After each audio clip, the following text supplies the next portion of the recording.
Yo, what's happening, Raider Nation? It's your boy Soto here. You know what it is, Raiders versus the world. Talking about a team that the world loves to hate, your Las Vegas Raiders. If you guys have been listening to me for any length of time now, you know that I'm not the biggest fan of mainstream media, especially mainstream sports media. But it's always cool to take a look at what they're saying about the Raiders after wins, after losses, after anything. So we're going to take a look at what a couple of different outlets are saying about the Raiders and see, if opinions are changing. Now, these opinions aren't going to affect the team on the field. That's an internal thing, and that's, if you're driven, you're motivated, all that stuff. The outside noise is just that, outside noise. But it's always fun to see what's being said about the Raiders. Most of the time, it's a narrative being pushed about how they're this or they're that, and most of the time, it's going to be negative. But when you win, it's hard to say negative things about it, unless you're Chris Broussard, who always says negative things about the Raiders, no matter what. First, I want to start off with a friend of Raider Nation, Rich Eisen, for the Rich Eisen Show. Let's take a peek at what they said about Raiders versus Patriots. About the Las Vegas Raiders, everybody. How about Pete Carroll? That first drive with Geno. Ooh, that looked good. It looked really good. And then the autumn wind began to blow in the direction of the Patriots. It was an ugly weather day in Foxborough. It was an ugly weather day. Ashton Jeanty didn't have a game for the ages, but did pop in the end zone. Yep. Brock Bowers, bro. Beast. That's all I have to say about that is Brock Bowers, bro. Well, let's hope he's okay. And I understand. Geno. This is why they went ahead and got Geno Smith. The stabilization at the most important position, a lead pipe wielding old head pro. And that's what he's becoming. 362 yards. Holy cow. Like, he can throw it. Mm-hmm. Like, last year, it's like, who's going to be the quarterback? Who's going to be the next one? After Derek Carr got sent home by the offensive coordinator of yesterday's Patriots game. This is why Pete went ahead and did this, and it's just great to see Pete Carroll getting his due and getting that win. And now, next up for him is the Los Angeles Chargers. Both teams 1-0. It's a Monday night, or 1 week from tonight. That's a really fun game. It's the Pete Carroll home opener as the Vegas Raiders before they have to fly all the way back across the country to Washington, D.C., where, again, his first playoff win as the head coach of the Seattle Seahawks with Russell Wilson as the starter was in that building. Before he's got to fly all the way back to Vegas, and then they got to fly all the way to Indianapolis. They're logging a lot of frequent flyer miles, but it doesn't matter if the coach is the wind beneath your wings. How about that? Also, when you're not flying coach, it helps too. I understand. But in all seriousness, that's a nice win for the Las Vegas Raiders. Yeah. Who will hopefully only continue to get better. But you got to give it up. When they went and got Geno, a lot of people are like, really? Is that your choice? Yeah, that's the choice. That's the choice. Pete trusts him. He trusts Pete, or he knows Pete. Chip Kelly's dialing it up. Let's go. I like it. Pete, first coach ever, 4-0 in all of his debuts. Patriots, Jets, Seahawks, now Raiders. Really? Won all of them. Football's better when the Raiders are good, man. Yeah, totally agree. The Pirates. Totally agree. And then your Pats, man. I mean, it wasn't great. Drake May needs take some to time, calm I guess, down. huh? He seems like he's one of those guys. He's like really amped before games. He's airmailing dudes to start. Career high 46 pass attempts. That's not what they're looking to do. That's not what we're looking to do. Got to run the ball more. Look, there's not a lot of good players on the Patriots, so it's going to take some time. Optimism has been toned down a little bit, but it seems like it's a 6 to 8 win team, maybe at the high end. Still believe in Vrabel. Still believe in the path we're on. That would have been nice to get that one yesterday. 362 pass yards, the most by a Raiders quarterback in his team debut. The last time the Raiders beat the Patriots in New England. Ooh. The Raiders head coach was Art Shell. Their quarterback was Jeff Hostetler. It was Week 6, 1994. Jeez. Wow. That's what Pete did in the place that once upon a time told him, we're done. Good stuff, Now, I always want to start with Rich Eisen because he is down the line. He'll say how it is, but he does lean a little bit pro-Raider, which is, I always appreciate. He's one of the very few guys out there that has consistently been pro-Raider. Now, a couple of things that he went into. The first one is, it was a little bit of a revenge game for Pete Carroll. he kind of talked about it a little bit about, yes, I do remember being here. I do remember basically being fired from here and all that. So a little bit of a revenge game for Pete Carroll. This is what I've been saying the entire time, the entire offseason about Geno Smith. Whenever I watch tape about Geno Smith, I'm thinking to myself, okay, I see it. I see the arm strength. I see the quick release. I see the tight spiral. I see the accuracy. I see it. What is missing? What is the issue? When I watched tape of Geno Smith from 2 years ago and 3 years ago, completely different tape from last season. Is it as simple as just a different offense? Weapons were pretty much the same. The issue was the Seahawks last season pretty much abandoned the run for the most part in a lot of games. Now, even though the run wasn't really working that well, the Raiders still ran the ball quite a bit. They ran the ball 24 times. So it's not like they abandoned the run. They just weren't getting a lot out of it. Your play action doesn't work if you're not running the ball. You don't have to gain a bunch of yards on the ground. Just be consistent with the running attack, because the defense knows if they're not playing it right, that the runs are going to pop, right? So they still have to defend the run on the play action, whether it's working or not. Now, Geno Smith goes out there, balls out. Pete said in his press conference, this is just who he is. This is what he does. 70% completion percentage, 300-plus yards. This is what he does, right?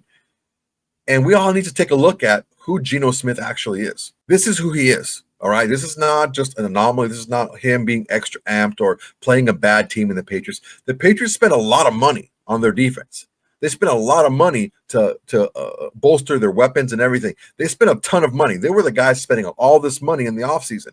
This team is going to win some games. Are they going to win a ton? Maybe, maybe not. But you know what?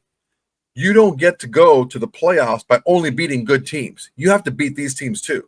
And Rich Eisen knows that. And he looks back and he sees, okay, you got Pete Carroll, you got Geno Smith. That's an excellent start. And what did I say from the very beginning? The two most important areas, quarterback and head coach, we have a great leap forward from what we had last season. On top of that, people that were doubting Geno Smith, if you believe in Pete Carroll, if you believe in what Pete Carroll's done in his career, he put his stamp on Geno Smith. If you believe in Pete Carroll, you should believe in Geno Smith. And hopefully that game taught you guys a little bit about that. All right, up next is Colin Cowherd from his podcast. He's a little bit bullish on the Raiders. He says some things nice sometimes. Mostly he's just crapping on them, but whatever. That's just what he does. Let's take a listen to what Colin Cowherd had to say about the Raiders versus Patriots. Raiders beat New England 20-13. First of all, I had a GM in the NFL text me and say, man, are the Patriots slow and deliberate on offense? And I texted back, I don't know if they trust Drake May. Now, they don't have a ton of juice. I mean, Jacoby Myers should be a Patriot, not a Raider. But I will say this, and we've talked about this before about Geno Smith. If you give Geno a little time, and if you give Geno Smith a run game, Geno can sit in the pocket. I thought Geno Smith made about 4, 5, 6 throws today, big-time throws, and he's not my favorite quarterback, but I looked at the Raiders coaching. To your point, I looked at the energy of the staff. The Raiders are going to beat teams in their division. Yeah, I mean, I got to give Chip credit. He schemed some passes today where some guys were beelining across the field, and Geno just let it rip. You're like, damn, that was a good-looking play. I mean, he had Bowers. I mean, he schemed some really good plays. Well, the Raiders have better players. Maxx Crosby, best player on the field. But you'd say Brock Bowers, probably second best player on the field.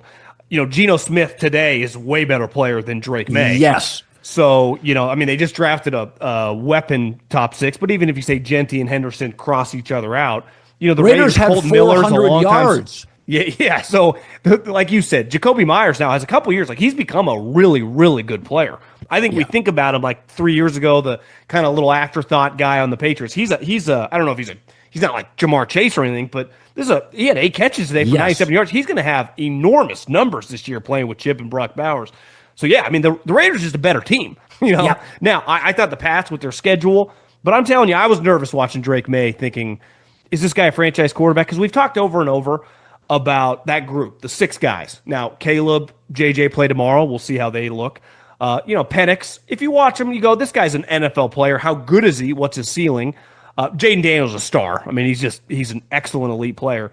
Not all these guys are going to hit. Some of them are going to not be on the team with their second contract. We've seen a lot of these guys, the Kenny Pickett's, the Mac Joneses, the Trey Lances. We see they go all over the place. That's most NFL players. Even Baker Mayfield, Sam Darnold, who have resurrected their career. Think how long it took them to figure it out. So some of these guys are not going to work. And we just thought because Vrabel, Josh McDaniels, Right. well, what if it doesn't? I mean, the Raiders have the better quarterback, a Super Bowl winning coach, the better left tackle, the star offensive weapon. Geno Smith went 24 of 34 for 362 yards in rain on the road. That's a pretty much an indictment. And I think, and we know Vrabel can coach. My take is New England is breaking in half their roster. You know what I wrote down is for a long time. And listen, a lot of people make fun of Mark, and I get it. He has tried. He hired Gruden. He gave him 10 years, $100 million. It backfired in his face. He hired Josh McDaniels. People forget the 49ers wanted Josh McDaniels. He turned them down. They got Kyle Shanahan. Like, they would have gladly hired Josh McDaniels. It looks terrible looking back, but it was kind of, the Colts tried to hire him. A lot of people, he had kind of changed the narrative on his career. Pete Carroll just made the Raiders look like the Raiders are a real franchise. Now, are they going to win 10? Are they going to win 8? I don't know. I still think that division's so hard that we'll see how it plays out over the course of the season. But I think the Raiders getting Pete Carroll, like, how cool is that this guy, I can't even imagine how much money he made the last 6-7 years of his NFL career, right? Well, I mean, he was making $15-20 million. He's in his 70s. He could have easily retired. This guy is addicted to football. He still looks as energetic as ever, chewing that gum, those big white shoes. What a cool moment for him. Getting a job. The Raiders a little desperate and just kind of kicked their ass today, I thought. So Chip Kelly's a friend. He was at my my 60th birthday party. Chip was there with his wife. I really like Chip. And Chip Kelly, because of his NFL stuff, I always say this. He changed football. He went to Oregon.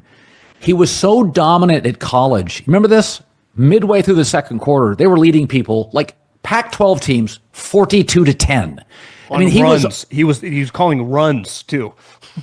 And Oregon fans, who are as rabid as any on the West Coast, were leaving games early third quarter. They were scoring 56 points. He changed the pace of college football. Then he goes to Philadelphia, 10-6 with B and C level quarterbacks. He and Howie Roseman, he lost the tug of war. Goes to San Francisco, doesn't work. Goes to Ohio State, and Ryan Day wins a natty. Goes to the Raiders. Ashton, Jeanty, Geno Smith, Brock Bowers, Jacoby Myers, excellent left tackle. Actually, the Raiders O-line's pretty good, and Chip can coach O-lines. They're going to be, somebody said this the other day, and I apologize for not calling it out. Somebody said, keep your eye on the Raiders. When I watched them today, I'm like, I don't know where they're going to finish, but if you told me they were going to beat the Broncos, Chargers, and Chiefs once, would buy it today. I buy that as a stock. Chargers week 2. That's who they play next week in where's that game? In Vegas. That's a really good Monday Night Football. Monday Night has a doubleheader next week, which kind of sucks, but that's an excellent game. That's an excellent. Geno is he could have moments throughout the season, and he has these in Seattle where he kind of drives you nuts. But he's a fantastic story because again, we talk about traits. His arm's pretty elite. You watched him and Drake May today. There's no question who's got the more explosive arm. And it's the that's not even close. All right, that's about as positive as you're going to hear Colin Cowherd on the Raiders. This is something that people are going to start seeing week by week as long as the Raiders keep winning. It doesn't matter if they play hard, if they play good and they lose the game. It's going to be, okay, the narrative is the same old Raiders, right? When you've been losing as long as the Raiders have, the only way to change the narrative is to win games. All right, that's it. Even if you play a bad game, if you play a tough game, even if you turn the ball over a ton, but you find a way to scrap and get it together, they're like, wow, this team's scrappy. They can get it together. They're going to win games. Look, a couple of the points that made out there is Drake May was a top, 3 pick last season, number 3 quarterback. And there's no doubt you put him on the same field. Geno Smith is the better quarterback. Geno Smith has a liver arm. It's not about quarterback and playing, and playing the position and knowing how to handle the clock and how to handle the team and handle protections. That's stuff that you get over time as a quarterback. Actual arm talent, Geno Smith has more arm talent than Drake May. Colin Cowherd said it. I'm saying it right now. So when you take a look at, Geno Smith is this and that. Look, this is the second clip in a row of the guys telling you, look, this Geno Smith guy, he's pretty damn good. You guys need to get on board with it. Now, I said we're probably going to go 3-3 in division because they're tough games, and we steal one away, maybe lose one at home unexpectedly or whatever. But we need to make sure that we keep this train rolling. As soon as we lose a game, all these people that are saying nice things about the Raiders are going to start dumping on them again. So this is something that we need to take a look at moving forward as far as what the media is saying about us, because the more we win, the more they're going to find reasons to say, oh, well, it makes sense now. It makes sense now. All the stuff that we've been talking about, Raider Nation been talking about this entire offseason, Brock Bowers is really good. Colton Miller, let's pay the man. We need to keep him around. Maxx Crosby is an excellent player. Chip Kelly's an excellent. What do we talk about? The three most important positions, right, on a field in the NFL is your head coach, your quarterback, and your offensive coordinator. Massive upgrades from last season, right? Massive upgrades. And Chip Kelly got his due. This dude knows what he's doing, man. He schemed up a lot of plays. He schemed a lot of guys open. Okay, he was holding that double move in his back pocket until the right time to use it. He used it with Dante Thornton, and had Geno Smith not been fading away from pressure, and he would have launched it further downfield, it would have been a touchdown to Dante Thornton on that double move. All right, up next is the guys from ESPN, and they have a little bit to say about the Raiders and their chances in this division. People have been saying, the Raiders are the worst team in the division, this and that, this and that. Well, look, Bo Nix, he beat a bunch of backup quarterbacks last season. All right. And everyone wants to crown this guy. He's this, he's that. Look, the Broncos were just waiting to give that game away to the Titans. So the Titans, one of the worst teams in the league, they couldn't wait to give that game away. But the Titans out crappied them and ended up giving the game up back to the Broncos. So I'm not sold on the Broncos. The defense is good. Bo Nix, I'm still kind of iffy on. We'll see how that works out. But ultimately, you have to do it on the field. And listen to the guys from ESPN on what they have to say about the Raiders and the AFC West as a division. Yeah, the best quarterback in the country right there in Patrick Mahomes with Kansas City. It's wide open. Pick one, anything, shake them up, anything could happen. Well, the Chiefs are alone in last now, for what it's worth. Now, take a picture of it because it won't stay that way. But all the other teams in that division wound up winning this weekend, and the Chiefs are the only ones who wind up losing. And you had the note yesterday, speaking of a veteran coach, took me a little by surprise about what Pete Carroll did yesterday that had never been done before. Pete Carroll became the oldest coach in history to coach in an NFL game yesterday. 73 years, 357 days, whatever it was.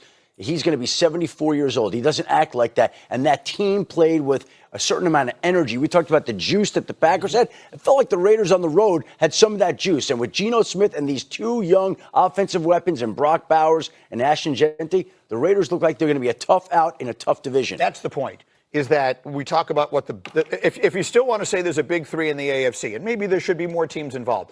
But for the recent past, the big three in the AFC has been the Bills, the Ravens, and the Chiefs. Chiefs have had the easiest path, generally speaking, and that they've benefited from that. Yeah, man, look, it's not just that they won. It's about how they looked. And the Broncos, even though they won, didn't look great. Now, the Chargers looked pretty good against the Chiefs in Brazil. That was a great game. And it showed a lot of heart from the Chargers when a lot of times when they were pressed the way that they were pressed late in the game against the Chiefs, they kind of folded. This game, they kept pushing and they won the game at the end. So this is going to be a good test to see how the Raiders are going to stack up in this division going up against the Chargers, because out of all the teams, the Raiders and the Chargers by far look the best out of any of the teams in the division. So we're going to see in that heated matchup. And Rex Ryan said it. This division is wide open. Take your pick. All right. The way things looked, maybe the Chiefs are going to come down to earth. They had all these score wins, these last-second field goal wins, and all this favorable penalties to help them win games at the end of the season. But they won them, and they got to the Super Bowl. But it takes its toll on you after a while, and you can only kind of pull the rabbit out of the hat so often before you reach in there and there's nothing there. And maybe that's what's going to happen to the Chiefs. Maybe not. They're still a team that has some really good players. They still have Andy Reid. They still have Patrick Mahomes. They still have that defense. But they're getting a little bit older every single season, and having to play those extra games going deep into the playoffs every single year, it's going to wear on you after a while. So when you see the Raiders going in there, and they're a team that believes in themselves just as much as any other team in the NFL does. There's no less or no more belief. This team can go out there and make it happen in the division. You're not going to go out there and be in a deficit quarterback. You're not going to be at deficit at head coach. You're not going to be at a deficit in the offensive coordinator. You're not going to be a deficit in the drive, in motivation, in juice. You're not going to be a deficit in all that stuff. These guys are ready to go out there and compete, just like Pete Carroll says. He's going to make sure these guys are ready to go. And that's part of being a good coach, is being able to get your guys amped up and ready to play. Even when things aren't going right, stay the course and push all the way down to the end, because a lot of these games end up being one-score games. All right, up next, the guys at CBS Sports. We'll see what they have to say about the Raiders and Patriots. Good stuff from these guys. Let's check it out. You talked about a revenge game win for Aaron Rodgers. Pete Carroll went back to New England, and so did Jacoby Myers, and they put a whooping on that team. Geno Smith, their quarterback, threw for 362. And Rain, I'll ask you as our GM here, Antonio Pierce, who coached Vegas last year and is now with us at CBS, said during the pregame that Pete Carroll got his quarterback, and that went a long way in getting this team to where it needs to be at least 1 week through the season. Obviously, that's important, but was Geno instrumental in sort of turning this thing around? And how does it look going forward? Because I love Geno Smith, but I don't know if he has enough to overcome the shortcomings his defense has had in recent years. Yeah, well, all Geno can do is make sure that the offense is scoring enough points to win, right? Like, he can't control whether the defense is playing well. He has to do his part. And I think this version that we're seeing of Geno Smith is enough to help the Raiders win. Now, I don't know that the Raiders are going to be, a 10-win team. I think they will hover around that 7-8 game win level. But I think Geno is going to be a big part of that as to why they are at least winning these games. I think he is one of the better downfield throwers of the football that we have in this league, and he has the weapons, on the perimeter that can do that. And so even them losing Amari Cooper a couple days before, the first game, I don't really think hurts them. I think what it allows them to do is to develop these younger receivers and get them out there so they can see what they have in him. And you saw Dante Thornton make a big catch, downfield, which is going to be his game. Now what you need from this offense is for them to be able to get this ground game going. And that's going to help Geno out even more once they have a ground game, because he lives and thrives off a play-action pass. Yeah, so one of my keys to victory was getting the run game going. And there was a couple of missteps there by the offensive line. Also, Pete Carroll said it in the press conference, Ashton Jeanty looked a little bit jumpy, wasn't as patient as he should have been. Early in the game, he saw some creases and was able to hit them. Later in the game, the Patriots committed a little bit more to stopping the run, and that kind of bottled up Ashton Jeanty a little bit. He needs to be a little bit more patient and allow the blocks to develop before he tries to hit those holes. It's something that's very true. Geno Smith is excellent in play action, excellent, but they still found a way to get it done with play action, even though they weren't gaining a lot of yards. Like I said earlier in the show, just the fact that you had a couple of long runs and just the fact that it's Ashton Jeanty back there, and if you don't mind your responsibilities, Ashton Jeanty's going to pop one on you. So you still have to respect the run, even though they haven't been gaining a lot of yards, because the defense has to know if we don't play it properly, they're going to pop it on us. So just the threat of Ashton Jeanty is going to be able to help Geno Smith with the play action game. So even if he's not running for a lot of yards, the threat of him running is going to help him out a lot. So good point as far as Geno Smith being excellent in play action. We're going to head right back to CBS Sports. They had a nice little segment on the Raiders-Patriots game. I want to take a listen to it too. A quick post-game interview with Geno Smith, but then some nice insight on the Raiders and Patriots game and how the Raiders won the game. Let's check it out. In NFL history, to win a game, 73 years, 357 days, but age is but a number. They snap an 11-game losing streak as underdogs as they come up barking in this one, 20-13. Vegas. What's a Monday lift, guys? Like heavy biceps, Mac? I know that was it for you. No, well, you played in the bicep band era. It was always biceps. Tuesday be more of a good bicep day. Get the legs back. You can do a little light leg press, squat. Hey, leave that arm alone. 362 for Geno Smith, second most in Week 1 in Raiders franchise history.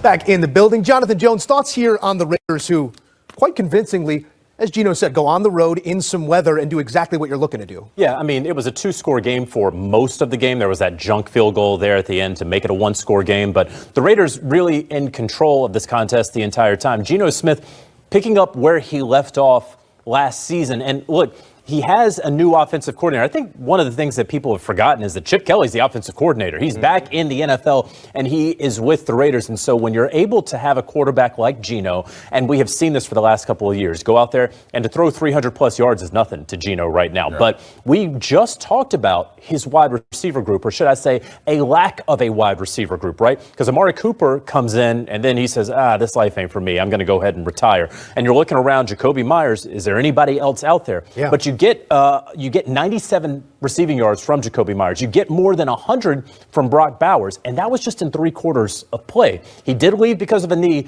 but after the game, Pete Carroll said, look, he actually wanted to go back in, but because we were in such control of the game, we held him off. It was an interesting performance here. Both sides of the ledger as we try and figure out who's who and what is what in week 1. But anytime you can do what Geno and this offense did in week 1, put on tape that sort of performance through the year. We were talking about the ease of defending a team that doesn't really, outside of Myers, have that threat downfield.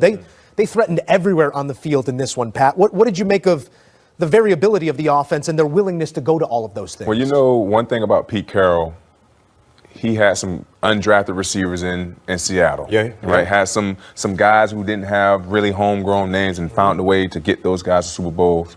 And it's going to be the same thing here with the Raiders. You know, he has a quarterback who he trusts, who he believes. He has a coordinator that he feels like can get the ball in these playmakers who they have on their roster hands, like Ashton, Jeanty. And you have a quarterback who's not going to make mistakes. You have a quarterback who is a walking 300-yard passer week in and week out. And then you have a defensive head coach in Pete Carroll who is going to have his defense geared up and fired up to play whoever they're lining up against. So I like what the Las Vegas Raiders have brought to the table in week 1. Pete Carroll can coach some football. Yeah. Right? And I was out there with him during training camp, and just the energy that he's dispersed into the entire organization has been felt. And this was a energy-led game for them, because you look at the flow of this game, the ebbs and flows, it was kind of in favor of the New England Patriots. Yeah. Now, this is a matchup that had a bunch of unknowns. You talked about new coaching staff, new coordinators, not knowing exactly what you will get from either side, and the Patriots being at home. I, for one, thought the Patriots would have an opportunity to get in the winning column. That's what I was going to ask you. I mean, nobody was beating the table about the Raiders' defense coming into this season. You've got year 2 of a quarterback you believe in. You've spent a record amount of money on this roster. I mean, it is not, in fact, tricking. If you've got it, they had it. They spent it on this roster, but you come up with 13 points, 3 of them cheap late. It was about the style of play that we saw from the Raiders and the energy. They all played like they were Maxx Crosby. Everyone kept their foot on the gas. No one blinked. They continued to run into a burning kitchen and didn't look for water. And that's what made life difficult for Drake May. You talked about the defensive effort. The Patriots couldn't run the football around 3.3 yards per carry. That's not winning football. They sacked Drake May 4 times. Outside of the times they didn't sack him, he was running for his life. So when you look at what Patrick Graham had defensively for the Patriots, it was an issue for them. And like I said, it's all about Pete Carroll. Pete Carroll may be the oldest guy in Las Vegas, but he has the most energy out of anybody in Las Vegas. And shouts out to him. Hey, you are what the tape says you are, and it's some nice tape here on Vegas under their new head man. A lot of good points that I was bringing up, and the defense, although I was very iffy about the secondary, something told me in my gut, knowing Pete Carroll, I just couldn't see Pete Carroll throwing a bad secondary out there. And there was a really good point by Brian McFadden. The energy was there, right? Every single play, the energy was there. Everyone was playing like Maxx Crosby. Imagine that. The entire team playing hair on fire like Maxx Crosby does. And we saw that because, look, the guys talked about how the Patriots couldn't run the ball. It's one of the reasons they lost. Well, the Raiders couldn't run the ball either. They talked about, well, you know what? The Raiders sacked Drake May 4 times. Well, guess what? The Patriots sacked Geno Smith 4 times. It's the same thing, right? The difference was the plays down the field by Geno Smith. The difference was the duress that Drake May was under the entire game. The difference was the game plan of the offense to be able to move the ball. Look, the Patriots, they got their touchdown off of a turnover, okay? And it was a great play, tipped and intercepted, fair play, right? So they didn't have to drive the entire field like the Raiders did when they scored their first touchdown. The second score was a field goal that they got late in the first half on a really tough pass interference on a 3rd down and long that was able to extend the drive and allow them to get that field goal. And then they got the field goal late. So it wasn't like that junk field goal, that they call it a junk field goal, was basically the Raiders just trying to like hang back and not get beat deep over the top and just let the Patriots matriculate the ball down the field so they could eat a lot of clock, right? That's what they were trying to let them do. And they kind of bend, don't break, and let them kick that field goal. So they really didn't go out there and just kind of take the offense by storm and take the drive and go all the way. It was really tough sledding for the Patriots. Now, how good are the Patriots? Who knows? That doesn't matter to us anymore. It's 1-0 in the win column, and that's what we need to focus on for right now. So the big things I took away from this is, yes, Pete Carroll does make a big difference. Yes, Chip Kelly does make a big difference. Yes, coaching makes a big difference. And although they're not household names just yet, the wide receiving core is going to be a group that you need to take a look at because of Chip Kelly and because of the arm of Geno Smith. Look, we talked about it already. Geno Smith is a guy that you can count on. Is he going to have a perfect game every single game? No. Is he going to have 300 yards every single week? Probably not. Is he going to throw multiple touchdowns and all this crazy stuff? Maybe, maybe not. But he's going to keep you in games. He's a guy that you can go ahead and put the offense on his back when things aren't going well. Things weren't going well with Ashton Jeanty. Okay, and I'm telling you something right now. It's going to be tough to run against the Chargers too, because they have a good defense. But look, you got to continue to run the ball. You got to continue to have a balanced offense. We threw the ball 34 times. We ran the ball 24 times. Is it 50-50? No, it's not. But it's in the ballpark where it's doable, right? And it's something that we're going to take a look at and how Chip Kelly evolves and really kind of tweaks this offense and blocking scheme along with Brendan Carroll to help make this running attack work. We heard it all throughout these videos. Geno Smith is legit. Geno Smith, we're sleeping on Geno, all this stuff, right? Everyone but Chris Broussard. But the key remains the same. You got to be able to run the ball with Ashton Jeanty. You have to be effective running the ball with Ashton Jeanty. Now, does that mean you have to get 120 yards a game? No, it doesn't mean that, but you have to be able to run for first downs. You have to be able to score touchdowns in the red zone running the ball. So it doesn't matter so much in the middle of the field how you do. It's like on what downs are you running the ball effectively? Are you running the ball effectively on third down to get first downs? Okay, cool. You're doing that. Nice. Are you running the ball effectively in the red zone to be able to get into the end zone? Yeah, if we can do that, we can go ahead and use the play action game in the middle of the field to get us in the red zone, to get us in scoring positions. All right, guys, that's my time for today. Really appreciate you guys watching. Go ahead and like, comment, and subscribe to this video. It's the next way to support the channel. It's absolutely free to do, and it's the bare minimum you can do to support the channel besides doing nothing to watch the video. All right, on top of that, you know what? The Shield Society, if you want to get the videos early, you get that. If you want to have a private watch party where you can hear my analysis throughout the game, if you want to be able to join in on the analysis and ask questions, give your own analysis, give your own takes during the game to Shield Society members, you can do that too. It's $5 a month. It's quick and easy. If you want to do it, great. You have it there. If you don't want to do it, that's fine. You still get the free video every single day. On top of that, guys, go ahead, do me a favor. Tell your friends, tell your haters, tell your mamas, tell everybody. Raiders versus the world is the greatest thing going on Raider Nation today. All right, guys, it's my time. Till next time, everybody.